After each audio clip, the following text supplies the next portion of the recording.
చూస్ country delight, live better. ఇప్పుడే country delight యాప్ని download చేసుకోండి.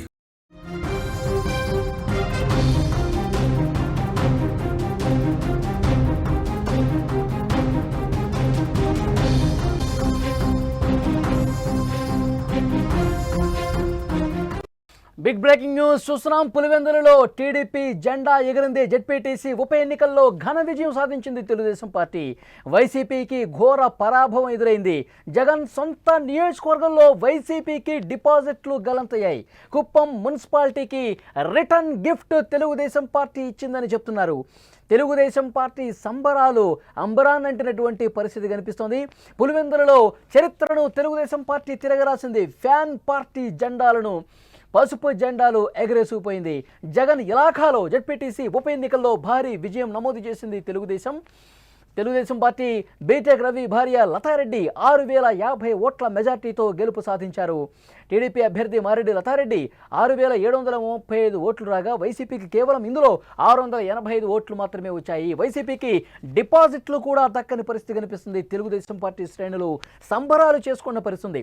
గత 30 సంవత్సరాల్లో గత 30 ఏళ్లలో ఎప్పుడూ కూడా అక్కడ పోలింగ్ జరగలేదు.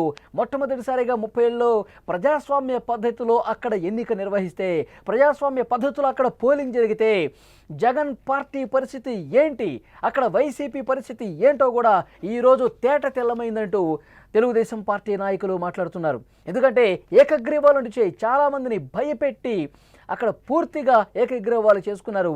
వన్స్ అక్కడ ఓటరు పోలింగ్ కేంద్రానికి వస్తే, అక్కడ ప్రజలు ఓటు వేయటానికి వస్తే ఫలితాలు ఎలా ఉంటాయి, ప్రజాస్వామ్యబద్ధంగా ఎన్నిక నిర్వహిస్తే పరిస్థితి ఏ విధంగా ఉంటుందన్నది జగన్మోహన్ రెడ్డికి ఈరోజు అర్థమైంది అంటూ తెలుగుదేశం పార్టీ నాయకులు మాట్లాడుతున్నారు. ప్రజాస్వామ్యం గెలిచింది. అయితే ఇంకొక ముఖ్యమైన విషయం మాట్లాడుకోవాలి. జగన్మోహన్ రెడ్డి అధికారంలో ఉన్నప్పుడు కుప్పం మున్సిపాలిటీని కైవసం చేసుకుంది వైసీపీ. మొత్తం అక్కడ 25 వార్డులు ఉంటే అందులో 19 వార్డ్స్ని వైఎస్ఆర్ కాంగ్రెస్ పార్టీ అభ్యర్థులు అక్కడ గెలిచిన పరిస్థితి. కుప్పం మున్సిపాలిటీని వైసీపీ కైవసం చేసుకుంది. కుప్పం నియోజకవర్గం అంటే, కుప్పం మున్సిపాలిటీ అంటే చంద్రబాబు నాయుడు సొంత నియోజకవర్గానికి సంబంధించినటువంటి ఫలితాలు అవి. అక్కడ వైసీపీ గెలవటాన్ని అప్పుడు తెలుగుదేశం పార్టీ శ్రేణుల్ని తీవ్రంగా విమర్శలు గుప్పించిన పరిస్థితి వైఎస్ఆర్ కాంగ్రెస్ పార్టీ నాయకులు. కానీ ఇప్పుడు పూర్తిగా రిటర్న్ గిఫ్ట్ ఇచ్చినటువంటి సిచ్యువేషన్ ఉంది.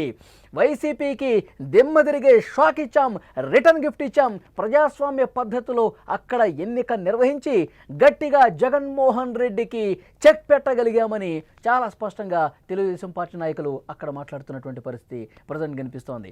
చాలా స్పష్టంగా ఫలితాలకు సంబంధించి ఒక్కసారి మీకు ఎక్స్ప్లెయిన్ చేసే ప్రయత్నం చేస్తా.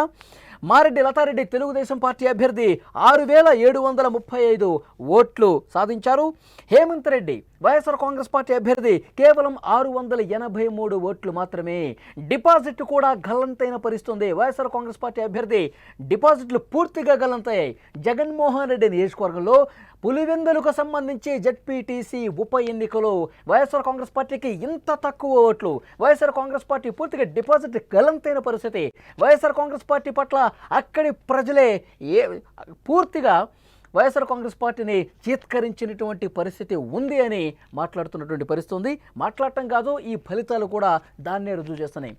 తెలుగుదేశం పార్టీ నాయకులు ముందు నుంచి చెప్తున్నారు, ఈ సంవత్సర కాలం పాటు మేము చేస్తున్నటువంటి సంక్షేమాలు సూపర్ 6 ఒక్కొక్కటి అమలు చేసుకుంటున్న పోతున్నటువంటి తీరు, అక్కడ రాష్ట్రం ఏ విధంగా అభివృద్ధి అవుతుంది, అక్కడ లోకల్గా తెలుగుదేశం పార్టీ ఎలాంటి కార్యక్రమాలు చేస్తుంది, ఇవన్నీ చూశారు. కాబట్టి తెలుగుదేశం పార్టీ పట్ల, కూటమి పట్ల ప్రజలు సానుకూలంగా ఉన్నారు అనటానికి ఈ ఫలితాలు రుజువు చేస్తున్నాయని చెప్పి తెలుగుదేశం పార్టీ నాయకులు మాట్లాడుతున్నారు. ఇప్పటికే అక్కడికి చాలామంది చేరుకున్నారు. బీటెక్ రవి, తర్వాత తెలుగుదేశం అభ్యర్థి మారెడ్డి లత, ఆదినారాయణ రెడ్డి, అక్కడ స్థానికంగా ఉన్నటువంటి తెలుగుదేశం పార్టీ నాయకులు అందరూ కూడా ప్రస్తుతం పులివెందులలో ఉన్నారు, విజయోత్సాహంతో ఉన్నారు. తెలుగుదేశం పార్టీ శ్రేణులు కూడా సంబరాలు చేసుకున్న పరిస్థితి.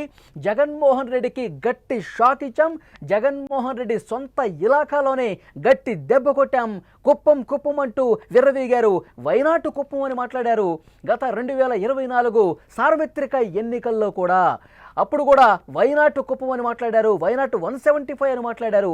2024 ప్రజాస్వామ్య పద్ధతిలో ఎన్నికలు జరిగితే 11 స్థానాలకి ఏ విధంగా పరిమితం చేశాము, ఇప్పుడు కూడా ప్రజాస్వామ్య పద్ధతిలో అక్కడ ఎన్నిక నిర్వహించి 2 జెడ్పీటీసీ ఉప ఎన్నికల స్థానాల్లో పోలింగ్ నిర్వహించి ప్రజాస్వామ్యబద్ధంగా పోలింగ్ పెడితే అక్కడి ప్రజలు ఏ పార్టీకి అనుకూలంగా ఉన్నారు, అక్కడి ప్రజలు ఏ పార్టీ పట్ల అత్యంత సానుకూల భావం కలిగి ఉన్నారు, ఏ పార్టీ మంచి చేస్తుంది, ఎవరు దుష్ట రాజకీయాలు చేస్తున్నారనేది కూడా ప్రజలు తమ ఓటు హక్కు ద్వారా నిరూపించారు అన్నది కూడా చాలా స్పష్టంగా ఇప్పుడు అర్థమవుతుంది అంటూ అక్కడ మాట్లాడుతున్నారు. గతంలో 30 ఏళ్ల కాలంలో ప్రజలకు ఓటు వేయాలని ఉంటుంది, ప్రజలకు తమకు నచ్చినటువంటి పార్టీకి తమకు నచ్చినటువంటి అభ్యర్థికి అక్కడ ఓటు వేయాలి అని ఉండే. కానీ పులివెందులు కావచ్చు, అక్కడ కడప జిల్లాలో ఏ స్థానిక ఎన్నికల్లో కూడా మొత్తం ఏకగ్రీవాలు చేసుకుని భయపెట్టి వేరే వాళ్ళు పోటీ చేయడానికి ఇక్కడ అర్హత లేదు, వేరే వాళ్ళు మమ్మల్ని కాదని పోటీలోకి దిగుతారా అని భయపెట్టి ఏకగ్రీవాలు చేసుకున్న పరిస్థితుంది. కానీ కూటమి అధికారంలోకి వచ్చిన తర్వాత ఎక్కడ ఏ ఎన్నికైనా సరే ప్రజాస్వామ్యబద్ధంగా జరగాలి, ఏకస్వామ్య వ్యవస్థ ఉండకూడదు, పోలింగ్ జరగాలి, ప్రజలు ఎవరికి ఓటు వేయాలనుకుంటున్నారో స్వేచ్ఛగా పోలింగ్ బూత్కు వచ్చి ఓటు వేయాలి, అలాంటప్పుడే ప్రజాస్వామ్యం పరిఢవిల్లుతుంది. ఆ బ్యూటీ ఆఫ్ డెమోక్రసీ అనేది ప్రజలు కూడా అర్థం చేసుకుంటారు. అలాంటి ఎన్నిక గతంలో నిర్వహించకపోవటం చాలా దురదృష్టకరం.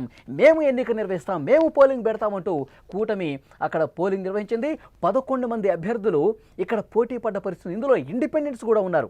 ఒకసారి గతంలో 30 ఏళ్ల కాలంలో చూసుకుంటే దీన్ని బట్టి ఏమర్థమవుతుంది, ఈరోజు అక్కడ పోలింగ్ పెడితే 11 మంది అభ్యర్థులు బరిలో నిలిచారంటే వాళ్ళకి పోటీ చేయాలన్న తపన ఏ రకంగా ఉంది, అక్కడ నిలబడాలి, మనం కంటెస్ట్ చేయాలి, ప్రజాస్వామ్యంలో ఇది మన హక్కు కదా అని భావించినటువంటి పరిస్థితి ఉంది. కానీ అప్పుడు ఏకగ్రీవాలు అయ్యాయంటే ఇప్పుడు 11 మంది నిలబడ్డారంటే ఇది కదా అసలైన ప్రజాస్వామ్యం, దీన్ని అడగదొక్కింది కదా వైఎస్ఆర్ కాంగ్రెస్ పార్టీ, దీన్ని కాలరాసింది కదా జగన్మోహన్ రెడ్డి గారి ప్రభుత్వం అని చెప్పి మాట్లాడుతున్నటువంటి పరిస్థితి కనిపిస్తుంది. నిజంగా ఫలితాలు కూడా దాన్నే రుజువు చేశాయి. తెలుగుదేశం పార్టీ అభ్యర్థులు ఘన విజయం సాధించినటువంటి పరిస్థితి ఉంది. పులివెందుల జెడ్పీటీసీలో 6052 ఓట్ల భారీ మెజార్టీతో తెలుగుదేశం అభ్యర్థి మారెడ్డి లతారెడ్డి ఘన విజయం సాధించారు. పులివెందులలో జగన్మోహన్ రెడ్డికి గట్టి చెక్ పెట్టారు. తెలుగుదేశం పార్టీ శ్రేణులు ప్రస్తుతం సంబరాలు చేసుకుంటున్నారు. మరొక ముఖ్యమైన విషయం, ఒంటిమిట్ట జెడ్పీటీసీ స్థానానికి సంబంధించి కూడా ఫలితం రాబోతుంది. మరికొద్దిసేపట్లోనే తెలుగుదేశం పార్టీ అభ్యర్థి అక్కడ ఘన విజయం దిశగా దూసుకుపోతున్నారు. ఇప్పటికే 4000 ఓట్ల మెజారిటీ దిశగా తెలుగుదేశం పార్టీ ముందుకు పోతోంది. చివరి రౌండు అక్కడ కౌంటింగ్ జరుగుతోంది. ఇప్పటికే సానుకూలమైనటువంటి ఫలితం వచ్చేసింది. ఒంటిమిట్ట కూడా టీడీపీదే అని చాలా స్పష్టంగా సమాచారం వస్తుంది. తెలుగుదేశం పార్టీ శ్రేణులు రాష్ట్ర వ్యాప్తంగా అక్కడ సంబరాలు చేసుకుంటున్నారు.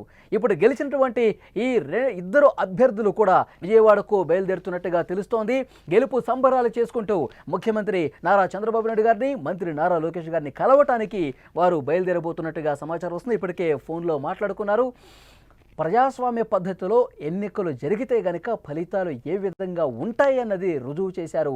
ఇద్దరికి కంగ్రాట్స్ చెప్పినట్టుగా మనకి సమాచారం వస్తుంది. ముఖ్యమంత్రి చంద్రబాబు నాయుడు గారు గెలుపొందిన ఇద్దరు అభ్యర్థులతో కూడా మాట్లాడినటువంటి పరిస్థితి ఉంది. చాలా స్పష్టంగా అక్కడ పులివెందులలో కడప జిల్లా అంటే వైఎస్ఆర్ కాంగ్రెస్ పార్టీది, కడప జిల్లా అంటే జగన్మోహన్ రెడ్డి అని అనుకునే పరిస్థితి నుంచి లేదు, పని చేసే వాళ్ళకే అక్కడ ప్రజలు పట్టం కడతారు, ఒక కుటుంబానికే గుత్తాధిపత్యం ఏమీ ఉండదు, కష్టించి పనిచేసి ప్రజల మనసు ఎరిగి కష్టపడి పనిచేసి వాళ్ళకి చేయాల్సినటువంటి అభివృద్ధి, వాళ్ళకి చేయాల్సినటువంటి సంక్షేమం అన్నీ అందిస్తే ప్రజలు గుండెల్లో పెట్టుకుంటారు, అది ప్రాంతాలతో సంబంధం లేదని చెప్పి 100% రుజువు చేసింది తెలుగుదేశం పార్టీ అని అర్థమవుతోంది.